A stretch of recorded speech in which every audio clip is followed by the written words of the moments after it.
गोल्डी, आज तो तेरे सास ससुर की खुशी का ठिकाना ना होगा। ऐसा क्यों बोल रही है लाली? अरे तूने इतने सारे उपहार जो लिए हैं उनकी शादी की सालगिरह के लिए, और तेरे ससुर से ज्यादा तो तेरी सास खुश हो जाएगी सोने के कंगन जो मिल रहे हैं उन्हें। हाँ यार, बस मैं अपने सास ससुर को खुश देखना चाहती हूँ। मैं अपने परिवार के साथ बहुत हंसी खुशी से रहना चाहती हूँ। लेकिन एक बात कहूँ गोल्डी, मुझे तो कभी कभी ना तू बहुत बड़ी वाली बेवकूफ लगती है। अच्छा, वो क्यों? क्योंकि आज के समय में अरे कौन अपने सास ससुर पर इतने रुपए खर्च करता है? तू तो अपनी सैलरी का आधा से ज्यादा हिस्सा अपने घर में ही खर्च कर देती है। शादी के बाद से तूने अपने लिए कोई सेविंग नहीं की, बस हर महीने किसी न किसी की जरूरत ही बताते रहती है तू। एक बात कहूँ लाली, जो एक ही छत के नीचे रहकर तेरा मेरा करते हैं ना, वह परिवार कभी भी खुशहाल परिवार नहीं बन सकता। और तू तो जानती है मुझे एक खुशहाल परिवार पसंद है, और शुरू से मैं ऐसे ही परिवार के सपने देखती थी। देख गोल्डी, अपने भविष्य के बारे में भी सोचा कर। देख, किसी के ऊपर इतना भरोसा मत कर। क्या पता कल को तेरे को किसी चीज की जरूरत पड़ी और तेरे सास ससुर या तेरा पति तेरे को साथ दे या ना दे, इसलिए देख तू अपने भविष्य को सिक्योर कर ले। अरे यार, सब कुछ सुरक्षित है, तू चिंता मत कर। मैंने बताई ना कि मैं अपने सास ससुर का दिल जीतना चाहती हूँ, मुझे उनका साथ चाहिए, रुपए पैसे का क्या है। ये है गोल्डी और लाली। गोल्डी और लाली स्कूल के समय के ही अच्छे दोस्त थे। इत्तेफाक की बात थी कि गोल्डी और लाली की शादी भी एक ही शहर में हुई थी। उसके बाद गोल्डी और लाली एक ही ऑफिस में नौकरी करते थे, लेकिन गोल्डी और लाली की सोच में जमीन आसमान का अंतर था। जहां गोल्डी हमेशा अपने परिवार को महत्व देती, अपने परिवार को लेकर चलती, सबके साथ खुश रहने की कोशिश करती थी, वहीं लाली अक्सर अपने पति के साथ अलग रहना पसंद करती थी। अपने सास ससुर से वह तो बात करना भी पसंद नहीं करती थी। गोल्डी के ससुराल में गोल्डी के पति और सास ससुर के अलावा एक ननद भी है जिसकी शादी हो गई है, लेकिन अक्सर वह अपने मायके आते जाते रहती है। गोल्डी अपने सास ससुर के साथ साथ अपनी ननद को भी पूरा मान सम्मान देती थी, लेकिन वो कहते हैं ना कि किसी किसी के लिए तुम कितना भी कुछ कर दो, लेकिन वो कभी तुमसे खुश हो ही नहीं सकता। बिल्कुल गोल्डी की ननद नेहा भी इसी प्रकृति की थी। चूंकि आज गोल्डी के सास ससुर की शादी की सालगिरह थी, तो गोल्डी ने अपने ससुर जी के लिए एक कीमती सी शॉल और अपनी सास के लिए सोने के कंगन बनवाए थे।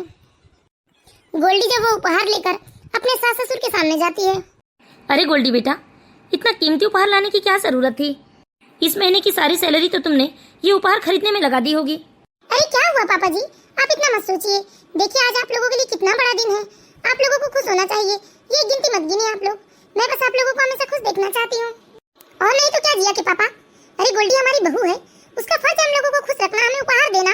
आप इतना क्यों सोचते हैं? और गोल्डी बहू हमारे लिए नहीं करेगी तो किसके लिए करेगी? आप तो बेकार में ही कुछ ज्यादा ही सोच लेते हैं। सरला, तुम तो बस वर्तमान में जीती हो, अपने आगे पीछे का कुछ तो सोच लिया करो।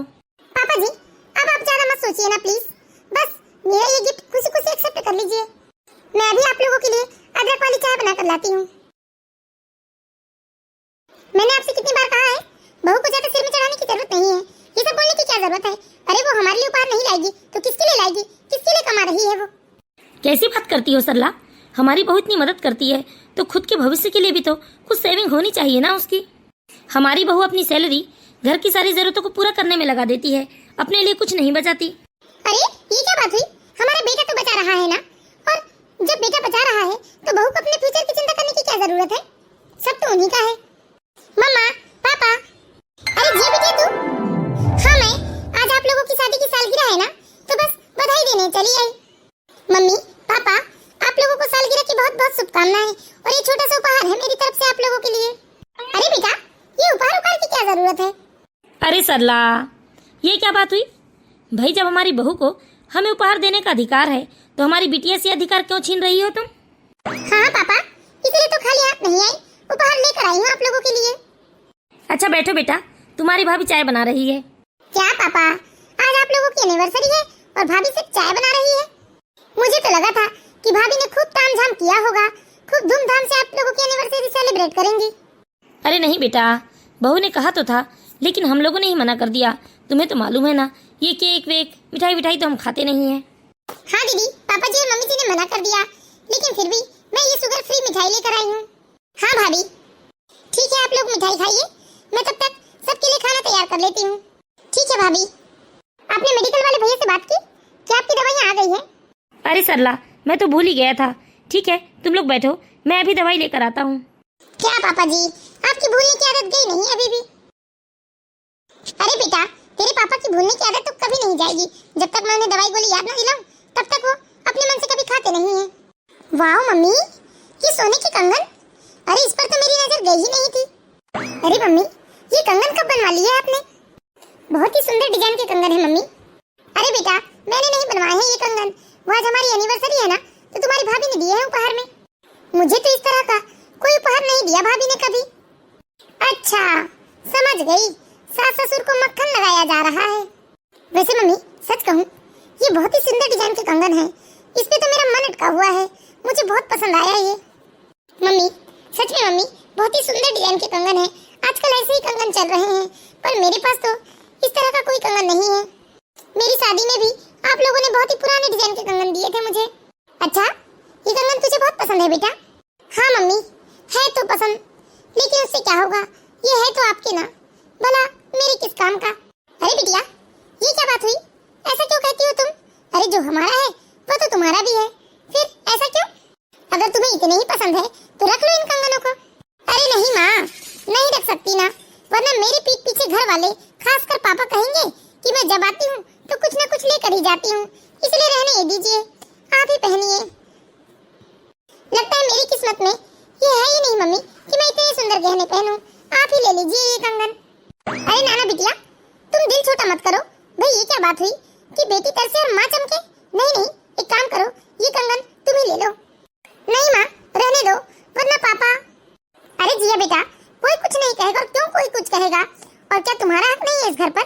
तुम्हें पसंद है तो रख लो, इसमें इतना सोचना क्या, तुम पहनो या मैं, बात तो बराबर हुई ना। सच में मम्मी, रख लो ना ये कंगन में, आप कितनी अच्छी हैं। हाँ बेटा, जब तक मन करे पहनो। असल में ये सब कुछ यहाँ पहली बार नहीं हो रहा था। जब भी जी अपने मायके आती और यदि उसे कोई चीज पसंद आ जाती तो वह उस चीज को या तो मांग लेती या खुद से लेकर चली जाती। जिया कभी यह भी नहीं सोचती कि वह चीज किसी के लिए कितने मायने रखती है। और आज तो जिया की मम्मी पापा की एनिवर्सरी थी और जिया की भाभी ने कितने प्यार से और कितने रुपए जोड़ करके अपनी सास के लिए ये सुंदर कंगन बनवाए थे। इधर सरला जी ने भी बिना सोचे समझे कंगन अपनी बेटी को दे दिया। अगर सरला जी चाहती तो वो कह भी सकती थी कि उनकी बहू ने ये कंगन उन्हें बहुत ही शौक और प्यार से दिए हैं, वो इन्हें नहीं दे सकती, लेकिन सरला जी को भी इस बात से कोई फर्क नहीं पड़ता था। माँ देखो तो मेरे हाथ में ये कंगन कितने सुंदर लग रहे हैं। हाँ बेटा, बहुत सुंदर लग रहे हैं ये कंगन। वैसे माँ एक बात कहूँ, मुझे ना आप लोगों से एक शिकायत है। अरे अब किस बात की शिकायत है तुझे? मुझे नहीं मम्मी, बल्कि आपके जमाई को शिकायत है।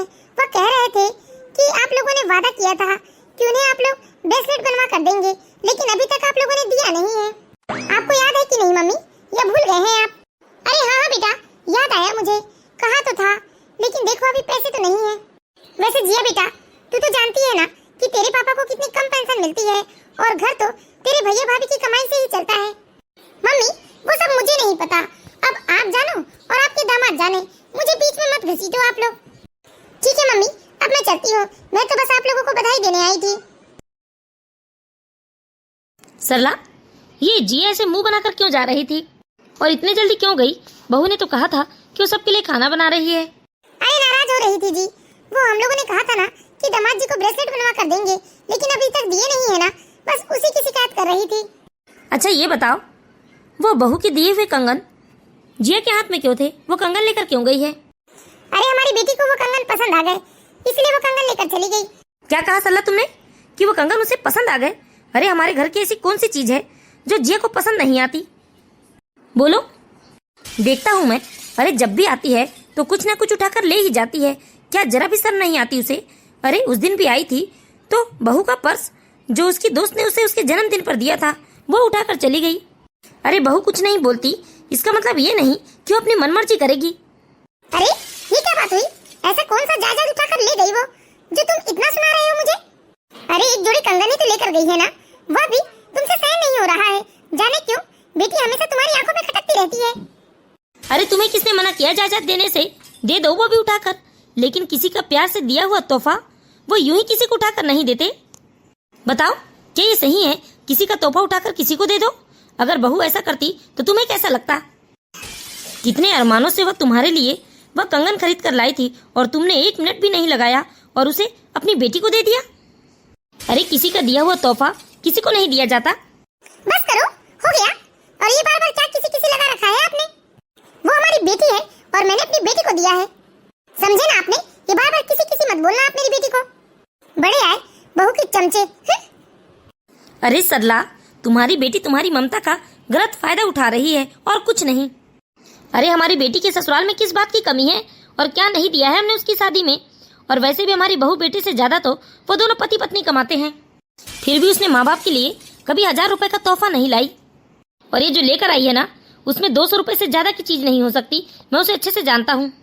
और हमारी तो छोड़ो, क्या कभी उसने अपनी भतीजी को एक खिलौना भी लाकर दिया है? अरे आज तक नहीं दिया, बस लेना जानती है। क्या मेरी आंखें नहीं है? मैं नहीं देखता हूँ तुम बहू बेटी में कितना फर्क करती हो। तुम्हें तो बहू का प्यार हमेशा ढकोसला ही लगता है और बेटी का ढकोसला प्यार लगता है तुम्हें। ऐसे घुरो मत आप मुझे, सब पता चल जाएगा एक दिन देखना। अरे बेटी ही साथ देती है हमेशा। और मैं कहती हूँ जैसे बाप हो तुम, सच में जो बेटी के सुख पर भी नजर लगाते हो। अरे पता नहीं मेरी बेटी ने क्या बिगाड़ा है आपका, जो आपकी आंखों में हमेशा वो किरकिरी बनी रहती है। अरे कमबख्त औरत, जिया मेरी आंखों की किरकिरी नहीं बनी है, बल्कि बहू तुम्हें फूटी आंख नहीं सुहाती है। पूरे दिन घर में बैठी आराम फरमाती रहती हो, हुक्म चलाती रहती हो। कभी यह नहीं होता कि बहू के काम में थोड़ा हाथ ही बटा दो। और तुम ही क्या, वह जिया भी जब भी मायके आती है तो आकर हाथ पैर हिलाना ही भूल जाती है। क्या नहीं करती बहू इस घर के लिए। बाहर जाकर रुपए कमा कर लाती है और अच्छे से घर भी संभाल रही है, फिर भी तुम्हें उससे कोई ना कोई शिकायत ही रहती है। जाने क्यों तुम बेटी और बहू में इतना भेदभाव करती हो। अरे कमा कर लाती है तो क्या, घर संभालती है तो क्या। अरे कौन सा एहसान कर रही है वो हमारे ऊपर। घर उसका है, वो नहीं संभालेगी तो कौन पड़ोसी आकर संभालेगा। अच्छा, सिर्फ उसका घर है, तुम्हारा नहीं। बेटी जब भी आती है उसकी खातिरदारी में जुट जाती है बेचारी। पर कभी यह नहीं होता कि ऑफिस से थकी हारी आए तो तुम उसे एक गिलास पानी भी दे सको। अरे मैंने देखा है, बहू तो बहू की दोस्त वो लाली, वो भी घर आती है तो तुम्हारी आंखों में खटकती है। वो बेचारी जब भी आती है तो तुम उसे कुछ न कुछ सुना ही देती हो। मैं जानता हूँ तुम क्या सोचती हो। लाली जब भी आती है तो तुम्हें डर लगता है कि कहीं लाली तुम्हारी और तुम्हारी बेटी के खिलाफ बहू के कान न भर दे। अरे जाने दो, मैं भी किस पत्थर पर अपना सिर फोड़ रहा हूँ। तुमसे तो बात करना ही बेकार है। गणेश जी अपना पैर पटकते हुए वहाँ से चले गए और इधर सरला जी बड़बड़ाती रही। सहन नहीं हो रहा था उन्हें कि उनकी बेटी के खिलाफ उनके पति ने इतना कुछ कह दिया।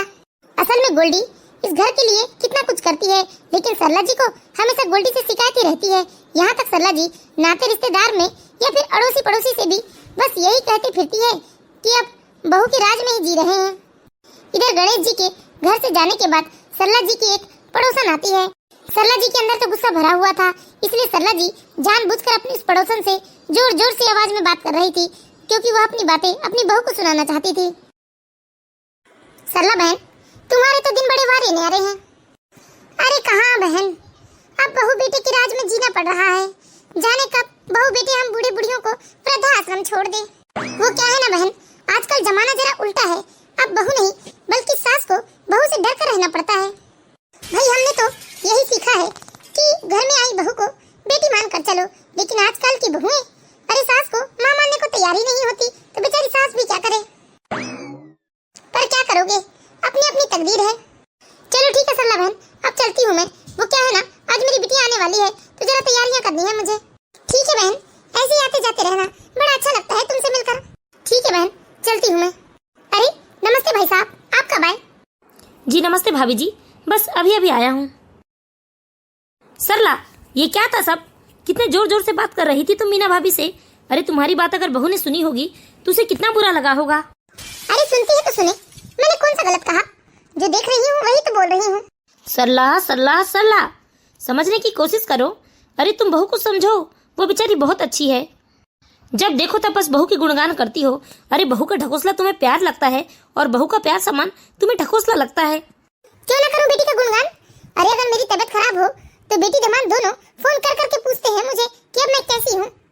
अच्छा, और यहाँ जो सामने रहकर अपने ऑफिस से छुट्टी लेकर जो तुम्हारी सेवा करती है वो बहू कुछ नहीं तुम्हारे लिए। देखता हूँ मैं, एक बार बेटी जमाई फोन में तुम्हारी तबीयत क्या पूछ ले, तुम तो फूल कर कुप्पा हो जाती हो। और बेचारी बहू यहाँ दिन रात ऑफिस से छुट्टी लेकर तुम्हारी सेवा करती है, उसकी कोई वैल्यू नहीं है। देखिए, आप मेरा ज्यादा दिमाग मत खाइए, जाकर अपना काम कीजिए। आपकी वजह से मेरा सिर दर्द होने लगता है। बहू बहू, जरा एक कप चाय लेकर आना तो। मम्मी जी, ज्यादा चाय आपकी सेहत के लिए नुकसानदायक हो सकती है, और वैसे भी डॉक्टर ने आपको चाय पीने से मना किया है। मैं कल ही मार्केट से हॉर्लिक्स लेकर आई हूँ, मैं आपके लिए वही बना देती हूँ। तुम मुझे ज्यादा डॉक्टरी का पाठ मत पढ़ाओ, समझी ना? जो मांगा है वही लाकर दे दो चुपचाप। ला दो बहू, जो मांग रही है वही दे दो, मरने दो इसे, किसी की नहीं मानती है, हमेशा अपनी मनमानी करती है।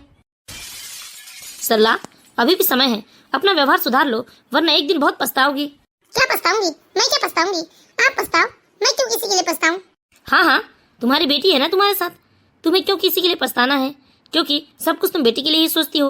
बेटी का नाटक तुम्हें प्यार लगता है और बहू का प्यार तुम्हें ढकोसला। इतने दिनों से मैं यही बात बोल रहा हूँ, तुम्हारे जगह कोई दूसरा व्यक्ति होता ना तो अब तक मेरी बातों का इशारा समझ जाता और अपने व्यवहार में कुछ बदलाव ले आता। अरे यहाँ तक जब हमारे बेटे का ट्रांसफर दूसरे शहर में हुआ तब भी बहू ने हमारे बेटे के साथ जाने से साफ साफ मना कर दिया, ये बोलकर कि मैं आपके साथ रहूंगी तो यहाँ मम्मी पापा जी की सेवा कौन करेगा। हाँ तो एहसान किया क्या उसने हमारे ऊपर? ले देखिए, बस आप उसके कामों की गिनती गिनाते हो मेरे सामने। सरला जी अपने पति के साथ बहुत बहस करती है। सरला जी के पति सरला जी को समझाने की बहुत कोशिश करते हैं, लेकिन सरला जी वह तो हमेशा से मेरी मुर्गी की एक टांग ही करती थी। मैं चली अपने कमरे में। हे भगवान, कैसी मंदबुद्धि औरत है ये, किसी की बात समझने को तैयार ही नहीं रहती। इसी तरह धीरे धीरे दिन बीत रहे थे। इधर गोल्डी की सास कभी खुशी नहीं होती थी और दूसरी तरफ गोल्डी के ससुर जी वो तो जैसे कभी नाराज ही नहीं होते थे। नाराज होने वाली बात ही नहीं थी, क्योंकि गोल्डी सच में अपने सास ससुर की बहुत तन मन और धन से सेवा कर रही थी। गोल्डी किसी को शिकायत का कोई मौका नहीं देती, लेकिन फिर भी सरला जी हमेशा गोल्डी से दुखी ही रहती थी। यहाँ तक गोल्डी अपने मायके 4 दिन के लिए नहीं जाती थी। यह सोचती थी कि अगर अपने मायके चली गई तो उसके पीछे से कहीं उसके सास ससुर को कोई तकलीफ ना हो। लेकिन गोल्डी जब भी मायके जाती थी तो इधर जिया का अपने मायके आना बंद हो जाता था, क्योंकि अगर जिया अपने मायके आती तो उसे खुद पकाकर खाना पड़ता, इसलिए वह कुछ न कुछ बहाना करके टाल देती थी। लेकिन जब तक घर की बहू वापस अपने घर नहीं आती थी तब तक जिया कभी भी अपने मायके नहीं आई। एक दिन सरला जी को मामूली बुखार था तो सरला जी अपने बिस्तर से नहीं उठी, लेकिन जैसे ही सरला जी ने अपनी बेटी को बताया कि उनकी तबीयत ठीक नहीं है तो संडे का दिन था, इसलिए उनकी बेटी भागती हुई अपने मायके आ गई। माँ, आप चिंता मत करो, मैं तो आ गई हूँ ना आपके पास, आप जल्दी ठीक हो जाएंगी। अरे दीदी, आप कब आई? आपको क्या लगा भाभी, आप कहेंगी तभी मैं अपने इस घर में आऊंगी क्या? अरे आप नहीं भी कहेंगी ना तो मैं अपने मम्मी पापा का ख्याल रखने हमेशा यहाँ आऊंगी। और आपको क्या लगता है कि आप ही मेरे मम्मी पापा का ख्याल रख सकती हैं? अरे मैं बेटी हूँ उनकी, बहू नहीं, समझी ना? जिया की बात सुनकर बेचारी गोल्डी को बहुत बुरा लगता है, मगर फिर भी गोल्डी चुप रह गई। वो अपनी ननद से कुछ न बोल सकी, क्योंकि गोल्डी कभी भी छोटी मोटी बातों का घर में कोई तमाशा नहीं करना चाहती थी। इसी तरह धीरे धीरे दिन बीत रहे थे। एक दिन अचानक गोल्डी के मायके से फोन आता है कि उसके भाई की शादी तय हो गई है। लेकिन उस समय गोल्डी के ससुर जी की तबीयत जरा खराब थी, इसलिए गोल्डी के जाने का मन नहीं था। लेकिन फिर भी उसकी मजबूरी थी, क्योंकि उसके अपने सगे भाई की शादी थी। अगर वो नहीं जाती तो अच्छा नहीं लगता, इसलिए गोल्डी के ससुर जी ने गोल्डी को जाने कहा था। लेकिन फिर भी गोल्डी जाते जाते अपनी बेस्ट फ्रेंड को बताकर गई थी कि वह उनके सास ससुर का ख्याल रखे। इधर गोल्डी करीब 1 हफ्ते के लिए अपने मायके निकल जाती है और उधर जिया भी अपनी भाभी के जाने के बाद एक दिन भी मायके नहीं आती, बस फोन में कभी कभार अपने मम्मी पापा का हाल चाल पूछ लेती थी। लेकिन एक दिन रात में अचानक गोल्डी के ससुर जी की तबीयत खराब हो जाती है तो इधर सरला जी बहुत घबरा जाती है। अरे जिया के पापा, क्या हुआ आपको? आप कैसे गिर पड़े? अरे उठिए ना जी, क्या हुआ आपको? हे भगवान, क्या करूं, बहू भी घर में नहीं है, ये इन्हें अचानक क्या हो गया? बहुत घबराहट हो रही है मेरी। सुनिए ना जी, उठिए ना जिया के पापा। इधर सरला जी बहुत घबरा जाती है। उन्हें कुछ समझ में नहीं आ रहा था कि वो क्या करे। एक तो बहू बेटी दोनों घर में नहीं थे, तो सरला जी ने तुरंत ही अपनी बेटी को फोन लगाया, लेकिन उनकी बेटी फोन नहीं उठा रही थी। रात के करीब 11 बजे हुए थे। इधर सरला जी बार बार अपनी बेटी को फोन लगा रही थी, लेकिन उनकी बेटी तो फोन ही नहीं उठा रही थी। तो फिर सरला जी ने मजबूरी में आकर अपनी बहू को फोन लगाया, और जैसे ही गोल्डी बहू को ये बात पता चलती है कि उसके ससुर की तबीयत ठीक नहीं है, वह तुरंत ही शादी से वापस घर आने का विचार कर लेती है। लेकिन सभी रिश्तेदार और परिवार वाले उसे बहुत रोकते हैं, तो वो फिर अपनी एक सहेली को अपने ससुराल भिजवाती है। अरे आंटी जी, क्या हुआ अंकल जी को? मुझे गोल्डी का फोन आया था। इधर सरला जी अपनी बहू की सहेली को सारी बात बताती है, तो बहू की सहेली भी बिना वक्त गंवाए जल्दी से गोल्डी के ससुर को अपनी गाड़ी से हॉस्पिटल लेकर जाती है और हॉस्पिटल में एडमिट करती है। हॉस्पिटल में मालूम चला था कि गोल्डी के ससुर जी को दिल का दौरा पड़ा था, लेकिन सही समय में हॉस्पिटल पहुंच जाने की वजह से इधर कमल प्रसाद जी खतरे से पूरी तरह से बाहर हो चुके थे। रात भर कमल प्रसाद जी हॉस्पिटल में एडमिट रहे और इधर गोल्डी की सहेली भी पूरी रात हॉस्पिटल में ही रुकी। दूसरे दिन गोल्डी शादी में रुक नहीं पाती है और वह तुरंत ही अपनी सहेली से पता पूछकर हॉस्पिटल पहुंच जाती है और इधर सरला जी की बेटी जिया भी हॉस्पिटल आ जाती है। आंटी, आप इतना परेशान मत होइए, वैसे भी अंकल जी अब पूरी तरह से खतरे से बाहर हैं। लाली, लाली, पापा जी कैसे हैं अब? हाँ गोल्डी, घबराने की कोई बात नहीं है, लेकिन हाँ, तुम्हारे पापा जी को मेजर हार्ट अटैक था, लेकिन वो हम लोग समय से हॉस्पिटल पहुंच गए तो उनका पूरा इलाज हो पाया है और वो अब खतरे से बाहर है पूरी तरह से। गोल्डी बेटा, आज तुम्हारी ये सहेली ना होती तो शायद आज तुम्हारे पापा जिंदा ना होते। हाँ मम्मी जी, अगर पापा जी को कुछ हो गया होता ना तो मैं अपने आप को शायद कभी माफ नहीं कर पाती। माँ, मैं तो मर ही जाती अगर पापा को कुछ हो गया होता तो। कितनी खराब हूँ ना मैं, जो आपका कॉल नहीं देख पाई। वह तो सुबह आपका मिस्ड कॉल देखकर वापस मैंने कॉल किया तब मुझे पता चला, वरना यहाँ तो जैसे कोई कुछ बताता ही नहीं मुझे। मम्मी, झूठ क्यों बोल रही हैं आप? जब नानी का फोन आया था तब तो हम सब टीवी में पिक्चर देख रहे थे ना।